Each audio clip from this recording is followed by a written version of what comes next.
What are you saying, guys? Welcome back to another video. My name's Isa and I'm a medic studying in London. So today's video is going to be all about the upright row. Now this is an exercise that targets the shoulders, but more specifically the shoulder has three heads: the anterior, medial and posterior deltoid. And the upright row is going to be training that middle deltoid, also called the side delt. And this is what's really going to give you that appearance of width when someone's looking at you head on.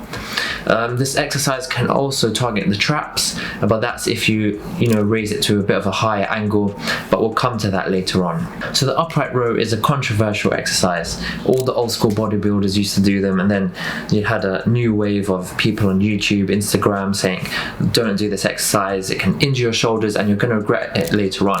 But not everyone's starting to do them again, so it can get a bit confusing on whether or not you should do this exercise, because some people saying it's risky, it's going to damage your shoulders forever, and other half is saying it's a really good exercise to actually build your shoulders. Well, in today's video we're going to try to get to the bottom of it, and to start off we have to do it justice by talking about the main benefit of it, which is that it's the only compound exercise that really targets the middle deltoids.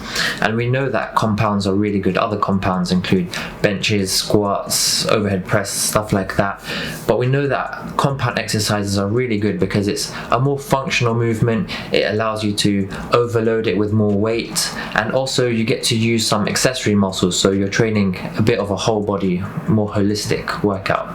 But having said that, the main risk that people talk about with this movement is the risk of shoulder impingement, also known as subacromial impingement. This is when a tendon of the supraspinatus muscle, which is one of your rotator cuff muscles, gets trapped between a part of the arm called the humerus and a part of the shoulder blade called the acromion, and that's why it's called subacromial. And then the tendon gets trapped and there's a bit of pressure applied to it, that's why it's impinged, so it's called subacromial impingement. This can lead to inflammation of the joint, also pain, referred pain, and also a loss of your range of motion at the shoulder joint. Now the tendon is at its highest chance of being impinged when the arms are internally rotated and also abducted.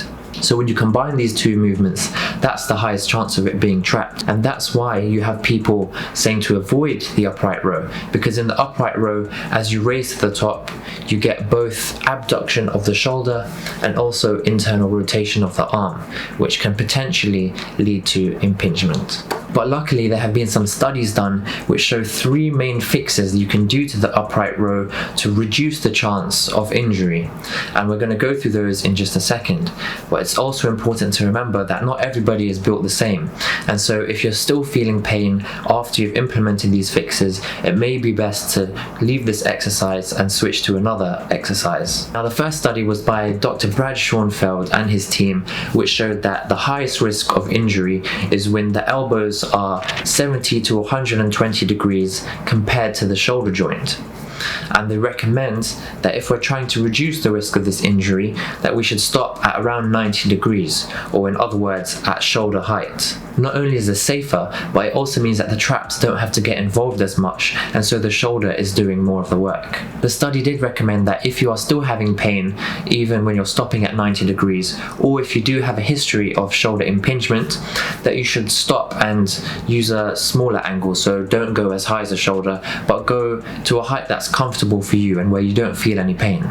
So that was the first fix. Now the second fix is from a 2013 study which showed us which type of grip to use. So we know that we can either use a narrow grip, a shoulder width grip, or a wider grip, which is past that.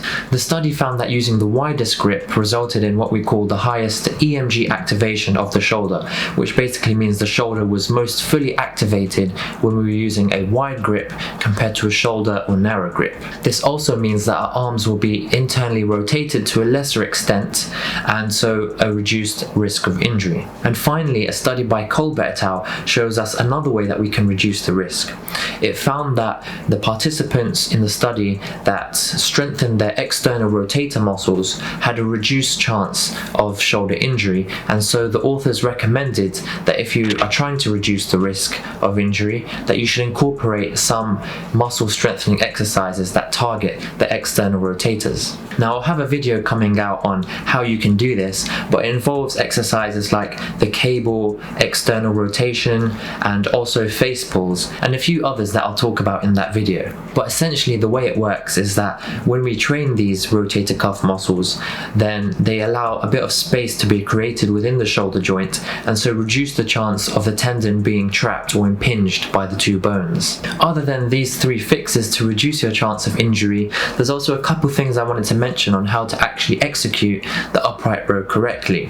So firstly, you want to think about pulling through your elbows and driving the elbows up. A lot of people focus on the wrists, or maybe even unintentionally at the top they start to curl their wrists a bit to try and get the weight up, but then that starts to target the forearm muscles and we're not really focusing on the shoulder that way.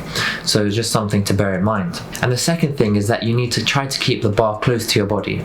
It doesn't need to be scraping against your chest, but it shouldn't be too far out where the front delts start to take over, and so the middle delts aren't working as much, because that starts to turn into a front raise instead of a upright row.